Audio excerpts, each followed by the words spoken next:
What's up, guys? Welcome to this episode of the G Team podcast. The G Team is a group of young people dedicated to providing people with the knowledge to make the most of their life, sharing practical ways to maximize productivity, and offering support to those who need it to create a more fulfilled life. My name is Peter. And I'm Olu. And we're your hosts for this podcast. Thanks for tuning in, and I hope you enjoy listening. Welcome to another episode of the G Team podcast. Today, I'm joined by a Professor of Digital and Distributed Learning at the University of Portsmouth. It's Ali. You want to just give yourself a quick introduction? Sure. As Dean of Digital and Distributed Learning, it is my responsibility to provide leadership in learning innovation, the application of digital tools in learning and teaching, and the development, application, deployment and evaluation of the university's digital success plan for learning and teaching. Prior to my post at Portsmouth, I was Dean of Learning and Teaching at the University of Northampton, where I developed an institution-wide approach to learning and teaching known now as active blended learning. Oh, thank you very much for the introduction there. And if you can't guess by now, I had a little bit of a clue now. This episode is going to be about education. And I've got a nice little quote from a famous scientist, famous physicist. And that is, education is what remains after one has forgotten what one has learned in school. And that kind of might be contradictory to what some people might think education is. Some people think that, education is going through primary school, secondary school, going on to higher education maybe, and getting yourself a certificate and a bunch of grades. But this quote is kind of saying that it's something a little bit deeper than that. There are certain things in the classroom that you will remember, and there's other things that maybe aren't so useful that tend to tail off. So I want to ask now, why is education important?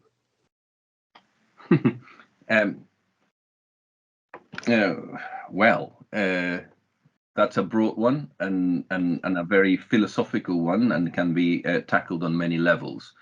Mm-hmm. One of the ways in which you can tackle that question is by applying the absurd logic of what would happen to us and to the world and to humanity if there wasn't education. Where would we be? Perhaps we are where we are because of the education of those who happen to be in positions of command or leadership, or rather the lack of it. So why is education important? It is important because of survival. It is important because without it, we might disappear even with it, never mind without it. So there is I would argue a natural desire, a natural eagerness of human beings to push boundaries. Mm-hmm. And in order to push boundaries in a rationalized, evidence-based manner, you've got to have baselines, you've got to have methods, you've got to have processes.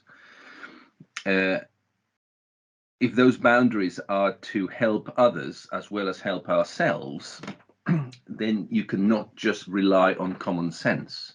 You've got to rely on knowledge, expertise, and experience that others before you and before us have acquired and developed over time. The role of education is therefore to use, to apply, and to grow that, shall we call it, database, and give other people the opportunity to take ownership of that database, expand it, and push the boundaries in order to make the database more accessible, more inclusive, more all-encompassing, and ultimately to at least give us a chance to survive.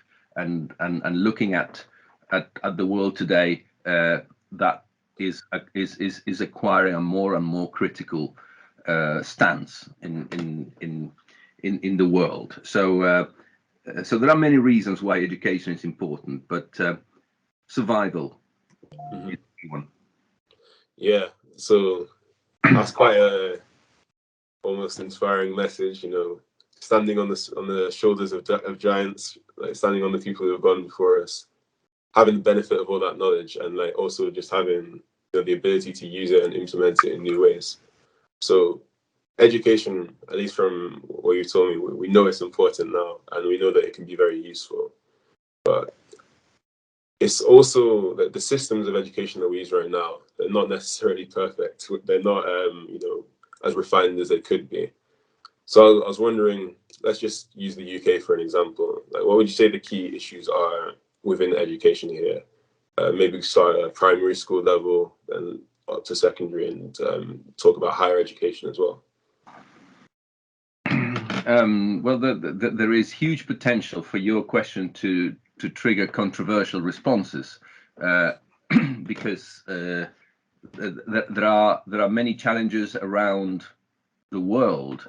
In my area of focus is higher education, as you know. So I know a lot less about other sectors, but I can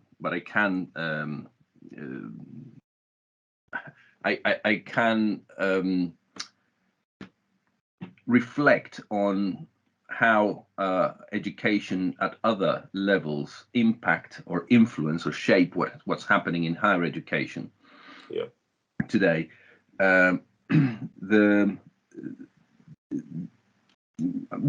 of the issues I continue to see day in and day out is this obsession with the marketization of knowledge, and the notion that you do a university degree because you want a job, and because a job will give you money to pay bills, and that is an extremely sad state of affairs.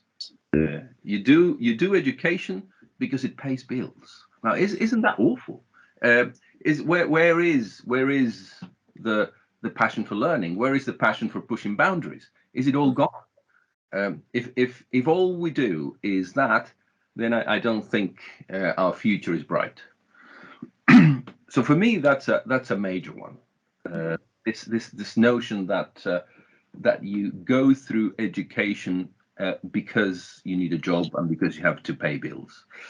There are many other issues unrelated, or at least not directly related to monetization of knowledge or to marketization of knowledge, and they've got to, I mean, they've got to do with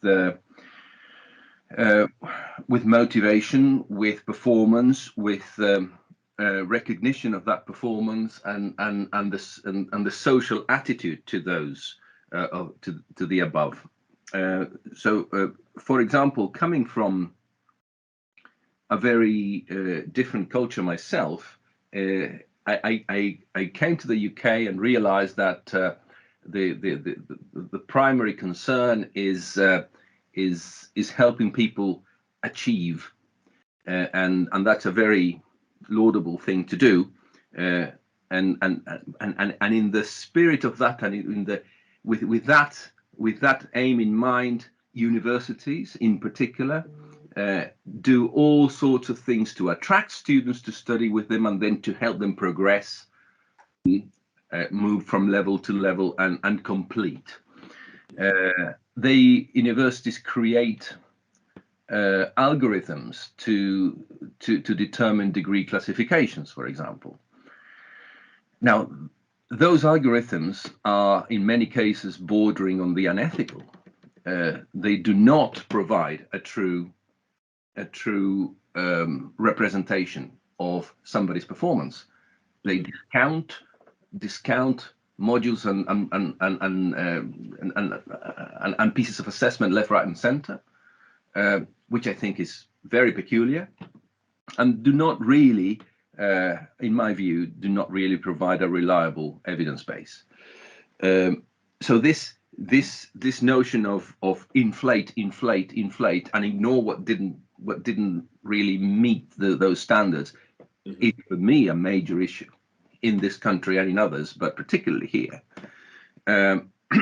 So I fully support the desire from institutions, from the government, to help people to achieve.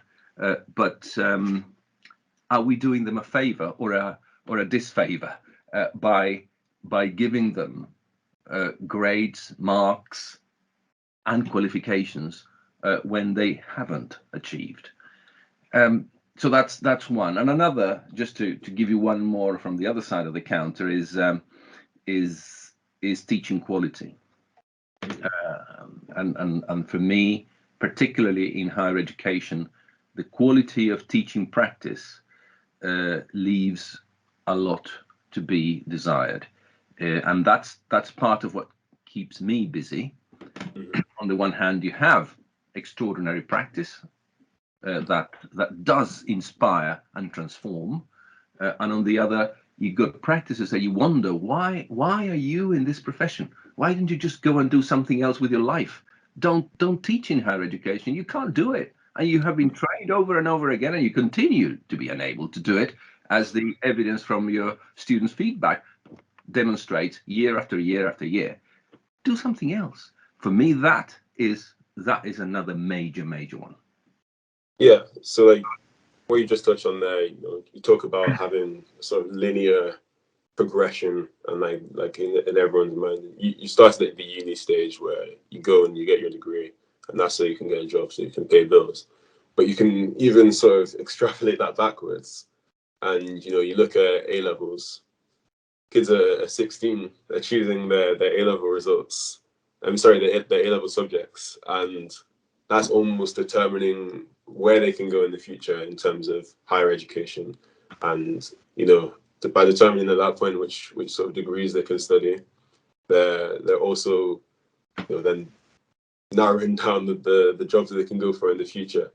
And you've mentioned as well the quality of teaching. I think everyone can recall a teacher that they had that sort of made them tick, or a teacher that they had that sort of inspired them and made them passionate about a particular subject. It doesn't necessarily have to be academic. It could be in any sort of field. It could be sports. It could be arts. It could be anything. I just wondered if you could touch on the importance, like the importance of having those teachers, and the importance of educators, and the responsibility they have to sort of employ some of that inspiration into sort of infuse their students, rather than as you mentioned, you can get these teachers at universities who they've got years and years of terrible feedback from students, and they shouldn't really be in that profession. And it's damaging to the students as well, because when you have a teacher that sort of is so uninspiring, that makes a subject really dull, that one of the students in their cohort could be the next person who's going to you mentioned earlier, break boundaries, make big breakthroughs. So I was wondering what responsibility and how important is it for these teachers to sort of play that role for students? Well, everyone seems to like the phrase good teachers change lives. Mm-hmm. The bit that they don't say is that bad teachers change lives too, in the other direction. And bad teachers change lives to the point that they can play a major pivotal role in somebody's future decisions and in somebody's future full stop. Mm-hmm. So, and that happens at all levels, but it happens particularly when the teacher concerned has never actually learned how to teach and has only been repeating practices that were applied or imposed on them when they were studying, and that is highly problematic. There are endless stories about people who succeeded not because of teachers but despite their teachers. And so that gives you a bit of a sense of the importance I allocate to good teaching in the classroom, outside the classroom, face to face, online, synchronously or asynchronously, in the field, in the lab, and everywhere else. And very often the terms we use don't help. We use sometimes lecturer, and that so lecturers lecture. They, well, maybe, but maybe not. Professors profess. Well, not really. We should be doing other things. We should be enablers. We should be enablers of change. We should be transformation agents that make lives better for all. And I don't see that happening at all times. I see that happening, and I'm very fortunate to work with colleagues who really do all they can, and when they can't, they know where to look to have some sort of positive impact on those students' lives. I also see those who make deliberate efforts, it seems to me, to not look and to just stick to the comfort zone of teaching badly. And I think as a student yourself, you would have experienced examples of both of those, and anywhere in between. Yeah. I was just wondering as well. So we've touched on now we've spoken about the teaching. We've spoken about undeserved qualifications as well, and like this is something that I do want to touch on, because from my experience anyway with university, fair enough, there's a lot of content out there, and it's wonderful. There's so much information that you can take in, and there's so much that you can learn, and you can you can be like a sponge at university.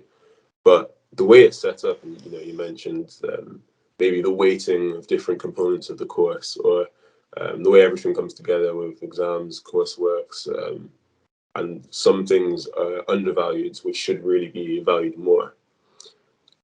I found anyway that university does feel like I'm just jumping through a bunch of hoops to sort of get a reward, rather than learning something tangible. And actually, for a lot of people, they'll do nothing throughout the year. Comes to exam time, couple of weeks of cramming, and 1 minute after the exam's finished, they've forgotten everything they've learned. So what is the value of that education in a sense?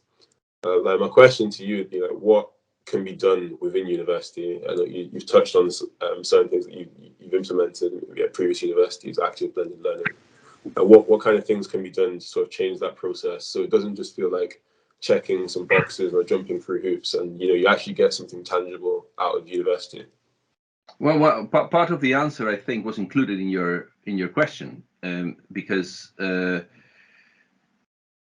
inevitably, on both occasions when you refer to assessment, you use the word exams. You almost, I think, from what that sounded like to me from my end, it looked like assessment equals exams, and that's, in response to your question, that's something that where we can make a difference. This heavy, unsubstantiated reliance on exams is something that can make people feel that they are not jumping through hoops, that they're doing something meaningful. The argument, is always, but my professional body requires me to have exams. Actually, that is a cheap argument, because on a number of occasions I have been in conversations with colleagues across different disciplines, in health, in science, in engineering, in a range of areas, even in business, where the argument is, my professional body requires me to do this. And we look at the documentation, and it doesn't. What they want is accountability. They want rigor. They want validity. And you can achieve those things through exams sometimes, if you conduct them well. But you can also achieve that in other ways. and with equal levels of rigor and accountability. So, so one thing you could do about this prevailing culture of jumping through hoops is offer assessment choice. Assessment choice, given a certain number of credits associated with the same learning outcomes, you could say to your students, here are 4 assessment instruments. You can choose any 2 of them. And you can design the assessment strategy for that particular module on that basis. And the next module would have another 4, maybe 2 or 3 of them are the same as the previous module, and there's a new assessment instrument. You don't have to do like the big 5, you know, your exam, assignment, presentation, portfolio. You don't have to always do the same thing. You can vary, and there's extensive research into this, and there's huge benefit for students, for institutions, and for society in thinking about how assessment can shape learning, and how assessment can shape students' attitude to jumping through hoops. So, for instance, if instead of taking your traditional modular approach, and that is a problem, this extreme modularization that we see has its own issues. One of which is, module 1, you go off and design it and assess it. Module 2, somebody else, you go off, run it, design it, assess it. Module 3, module 4, and sometimes those modules don't talk to each other. And sometimes when it comes to assessment, there would be huge benefit in modules talking to each other and having capstone type assessments that are not implemented, because in fairness, they are harder. They are harder to design, and they are harder to mark, and they are harder to be fair about. But they provide huge benefits. And if we are going back to the employment obsession, well, that's an opportunity to design assessments that truly reflect the sorts of things that you will find in employment, not things that are completely artificial.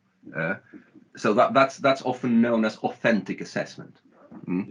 There's a lot more we can do about that. There's a lot more we can do in good design, and that would alleviate the jumping through hoops issue that you referred to. Yeah, well, thank you. Just want to quickly segue to another topic. I'm not sure if this is something that you focused on much in your career so far, but I wanted to just talk about inequality in the education, and for example, kids that are coming from poverty, for example, compared to people that are coming from more stable backgrounds. How does that affect their education? 1, and 2, what can be done to sort of mitigate those effects and address those challenges? Well, the first part is well known and well established through the data. Your social and economic history does have an impact on your performance and your achievements at different levels of education, and that is often referred to as the gap, the attainment gap, in different aspects, not just to do with poverty, but also with race and other aspects in the equation.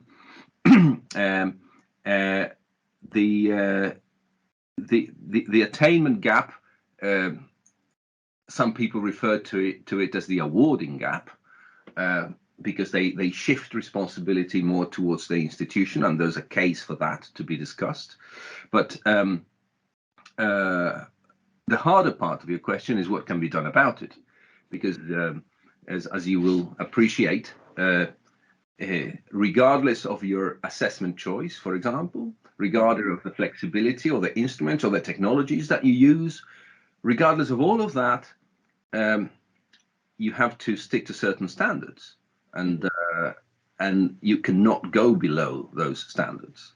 So it is a major challenge for institutions to to square that circle. You on the one hand, you know that you've got to do more. On the other, there's a baseline below which you cannot go. Mm-hmm. How do you do that? So usual but non-creative solutions include throwing money at support, throwing money at things like learning and study skills, throwing money at providing them with adequate connectivity and technology, essentially throwing money at things, yeah, and or making the journey cheaper, if you like. Yeah. And those initiatives have had some success in certain aspects, but they did not address the fundamental problem that comes from many years before the student got to university. Yeah. And I would argue that if we knew the answer to that, we know what the problem is. We know that there's a gap, and we know that the gap is the result of many social and economic aspects of a student's life. We know that, but we don't really know the answer. So if we knew, I think universities would be in a very different position today, because they would be doing the exact right things to address those gaps, to either minimize them or extinguish them altogether. They haven't been able to do that. In many areas, the attainment gap is still huge, and therefore it's very hard for me to say this is what should be done. We don't know. Yeah, but it's just, it's known that it's a serious issue. Things have been tried and trialed, but when issues are complex, Mm-hmm. you have to try and find the root. And it seems with this one that there's many roots, Mm-hmm. and if you cut one down, another one will probably grow back. But I can't help but touch on this, because everyone would have experienced something to do with this recently. So COVID has obviously affected uni education at all levels, life at all levels, on different scales. Would you basically just be able to briefly talk us through how it's affected higher education and the sort of lasting effects, and how it's going to sort of change the way we do education in the future? The impact of COVID in the last 2 years has been broad and has been deep in all aspects, in all sectors of education.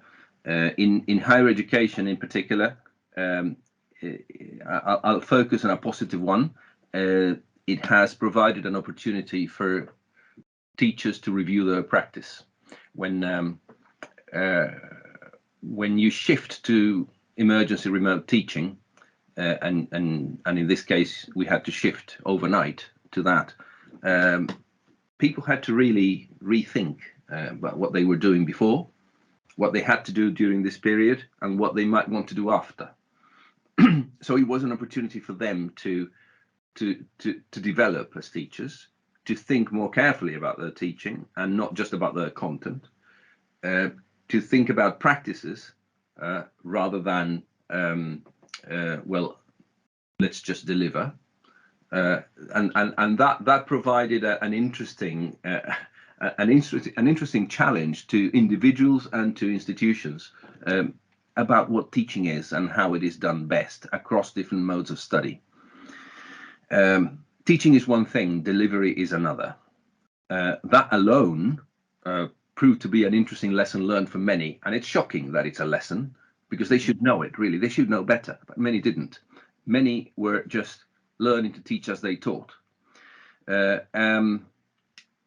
For students, you lived through it yourself. You experienced arguably the majority of your studies under the terms of the lockdown or partial lockdowns. So you will be in a much better position to answer that than me. But I would say that it exacerbated some of the issues that we had seen before, and it was a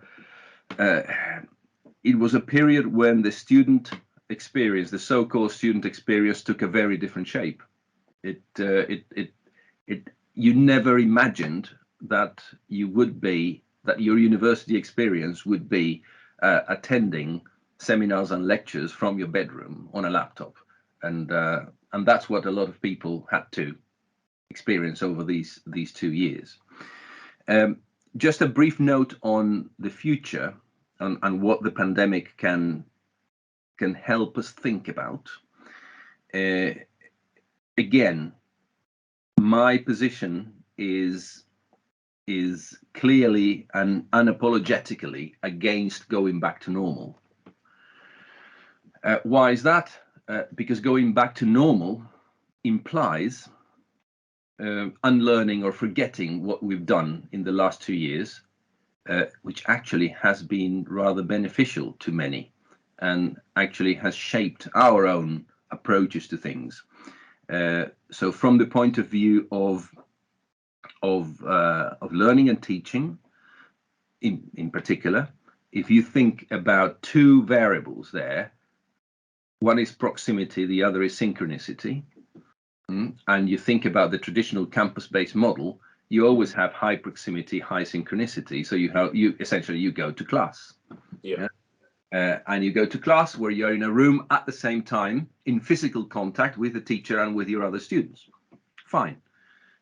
Post-pandemic, institutions and students alike, they will have to think more carefully about that, because what we are already seeing today is a world of less physical proximity, where there is an expectation that what you're doing in the classroom should also happen outside of the classroom, should be available if you're not there. And lower synchronicity, the above, but in my own time. Yeah. So this shift, if you have the two axes of proximity and synchronicity, you're going to the low. You're going to a place where there is more activity taking place outside of the real time, same place scenario, and more activity happening in your own time when it suits. Yeah. And that is actually quite convenient, not just to the students, but to all. And these things are not mutually exclusive. They have to blend. And so future blends, and here is the kind of I think the big lesson going forward. Future blends for learning and teaching, often known as blended learning, they will differ quite a bit from what most people thought the blends were like in the past. In the past, if you asked people, oh, blended learning, the combination of face-to-face and online, rubbish. That's not it. We already knew that before the pandemic, but now we know it even more clearly. The blends involve many other aspects, particularly time, synchronicity or asynchronicity. That's a biggie. And as I repeat, we knew a lot about this, and I myself have written a bit about this already. But the pandemic has made that different approach to blends more blatant, more in your face. If you go back to normal being pre-pandemic, campus-based, same time, same place, then I don't think you stand a very good chance as a university. You've got to do things differently, and that will cost. Yeah, absolutely. And thanks for sharing all of your knowledge. Just want to thank you for also taking the time to come on the podcast. We're just going to leave it there for now. But if you have any closing remarks regarding education, any words of wisdom before we shut off the episodes, then feel free to go ahead. Okay, I will leave you with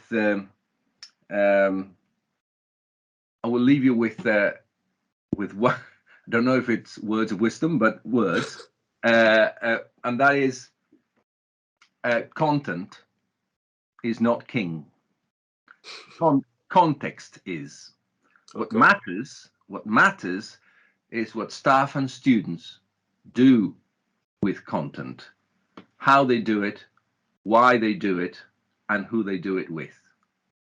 But the content alone is not the course. The resource is not the course. We've got to teach, and we've got to teach well. If not, we've had it. Thank you very much, Ali. All right. Thank you. Thanks for listening to the G Team podcast. You can catch more episodes on YouTube, Spotify, Apple Podcasts, and more, where we try to build our lives one step at a time.